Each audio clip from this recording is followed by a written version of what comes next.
안산 사이언스밸리를 개발하시겠다고 했는데 그 어떤 업종하고 어떤 식으로 개발할 것이며 그 개발한 업종에 들어가는 예산 관계라든지 이런 것들을 어떻게 조달할 건지 말씀해 주시면 고맙고 제가 볼 때는 안산 을에 있을 때 제가 볼 때는 국회의원 4년 동안 아무것도 한 게 없으신데 이런 부분을 철저하게 제가 볼 때는 투명하게 예산 관계라든지 이런 계획을 밝혀주시길 바라겠습니다. 네.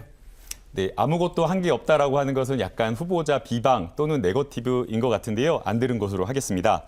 안산 사이언스밸리와 같은 경우에는 지금 현재 안산시에서 약 3억 5천만 원 정도의 용역비를 들여서 용역을 하고 있습니다. 그리고 32년까지 약 국비 4,100억 원 정도 상당을 예정하고 있어서 국비가 투입될 예정으로 알고 있습니다.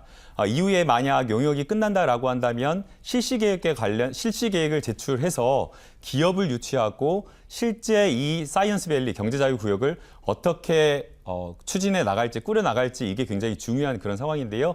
아마 미래 산업을 유치하는 것이 핵심이지 않을까라는 생각이 됩니다.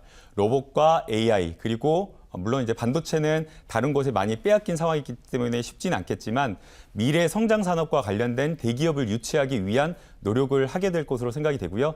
제가 구상하고 있는 것은 지금 현재 경제 자유구역이 가지고 있는 메리트가 많이 줄었기 때문에 이 메리트, 기업이 올 수 있는 이 메리트를 더 늘리는 것이 굉장히 중요하다라고 생각이 됩니다.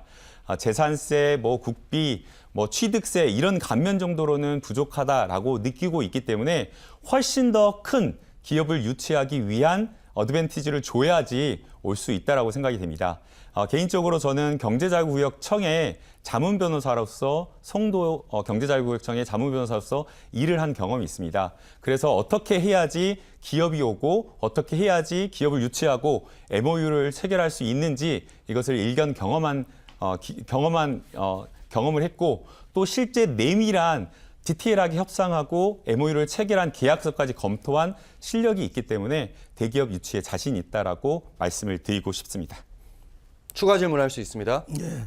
사이언스밸리의 실시 계획을 세우는데 3.5억 가지고는 제가 볼 때는 계획을 잡을 수 없는 예산 같고요. 제가 볼 때는 사이언스밸리도 중요하지만 지금 죽어가는 이 바늘공단, 시아공단을 살리는 계획이 더 중요한 것 같습니다. 거기에 대한 하나도 이 어떤 공약은 일체 없습니다. 지금 이제 우리 안산하면 바늘공단이고 바늘국가산업단지를 살려야만 되는 어떤 과제를 가지고 있습니다. 거기에 대한 어떤 대책이 있는지 말씀해 주시면 고맙겠습니다. 네, 반월시화공단을 배후도시로 해서 우리 안산이 발전을 한 것이 맞습니다. 그리고 반월시화공단을 살리지 않는다라고 하면 우리 안산의 미래도 없다라고 생각을 합니다. 지난 15년, 20년 동안 반월시화공단을 살리겠다라고 하면서 국비 수많은 예산들이 투입이 됐습니다. 아파트형 공장, 스마트 산단, 또 많은 고도화한다라고 하면서 국비들이 투입되었지만 반월시화공단을 살리는 것이 아니라 반월시화공단의 공장 부지와 공장의 땅값, 공장을 비싸게 하는 오히려 그런 문제를 유발했고 오히려 반월시화공단의 공장을 팔고 인근의 충청이나 화성이나 인근의 공장 부지로 유출되는 그런 어떤 부작용이 있었습니다. 그래서 단순하게 국비나 돈을 투입하는 것이 아니라 반월시화공단의 산업 구조를 전환하고 다른 어떤 첨단 산업, 미래 산업으로 바꾸는 데 지원하는 것이 매우 중요하다라고 생각이 됩니다. 그리고 다시금 반월시화공단을 살리기 위해서 국비를 투입한다라고 한다면 반월시화공단의 공장 부지 땅값을 높이는 데 이렇게 돈이 들어가는 그런 어떤 곳에 쓰이는 것이 아니라 진짜 반월시화공단의 기업의 경쟁력을 높일 수 있는 방향으로 가는 것이 저는 바람직하다라고 생각이 됩니다. 그래서 결국 로봇과 AI 그리고 향후에 우리가 기대할 수 있는 그런 어떤 첨단 산업을 유치할 수 있도록 해야 되고요. 결국 이 첨단 산업이라고 하는 것은 자본금, 돈, 지원만으로는 불가능하고 인재도 있어야 되고 또 인재가 안산에 머물 수 있는 정주 여건 그리고 그 인재들이 가정을 꾸리고 함께 아이를 키울 수 있는 교육 이러한 것들이 함께 뒷받침되어야 된다라고 생각됩니다. 이러한 모든 것들이 복합적으로 따라올 수 있도록 잘 설계하도록 하겠습니다. 네, 말씀 들었습니다. 더불어민주당 김남국 후보의 공약에 대한 검증 질문 이어지고 있습니다. 이번에는 개혁신당 문인수 후보의 검증 질문 이어집니다. 예. 조금 전에 이재명 대통령을 자꾸 3번 얘기하셨는데 이번 보궐선거에 출마한 것이 이재명 대통령이 얘기하는 공정한 사회인지 한번 묻고 싶고요.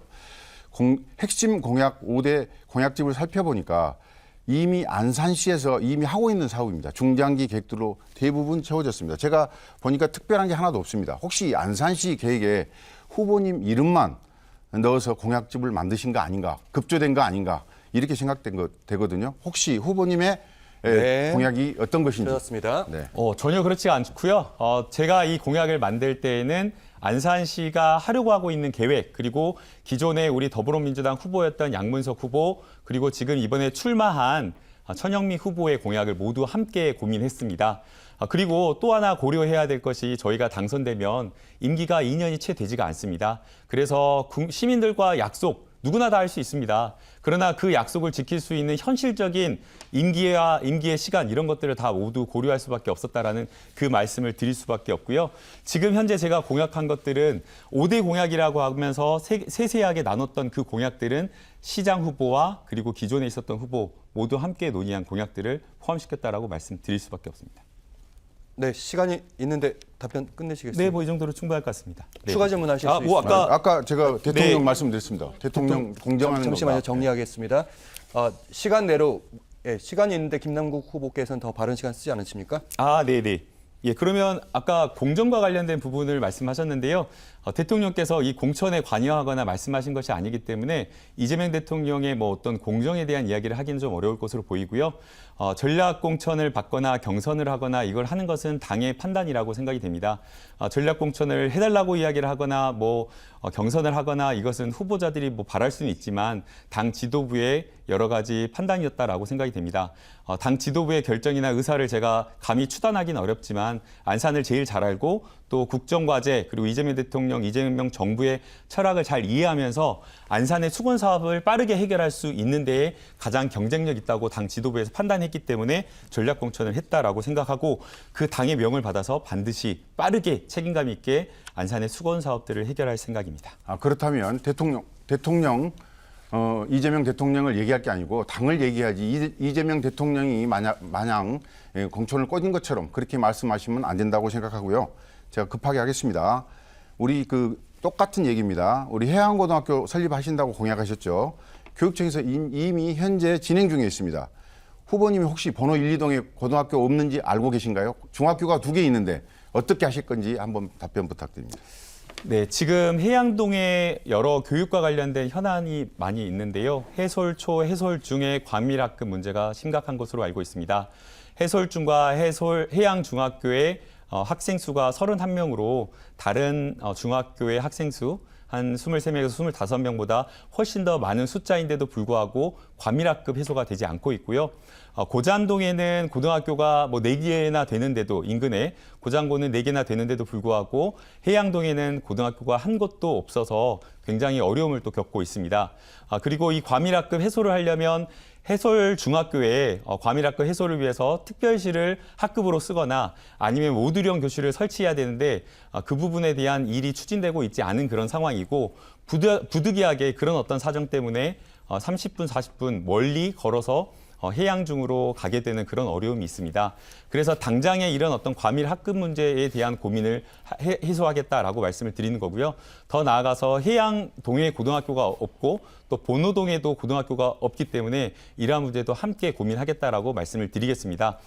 그리고 더 나아가서 고등학교 신설 문제에 대한 지금 추진을 논의한다고 하더라도 지금 배정받아서 학교를 다니고 있는 친구들이 원거리 통학으로 굉장히 통학에 불편함을 호소하고 있습니다. 그렇기 때문에 원거리 통학을 안심하고 통학할 수 있도록 그리고 빠르게 통학할 수 있도록 무료 통학버스, 안심버스 이 부분에 대한 지원도 지금 현재 지금 천영미 시장 후보와 함께 논의해서 공약으로 추진으로 내걸었습니다.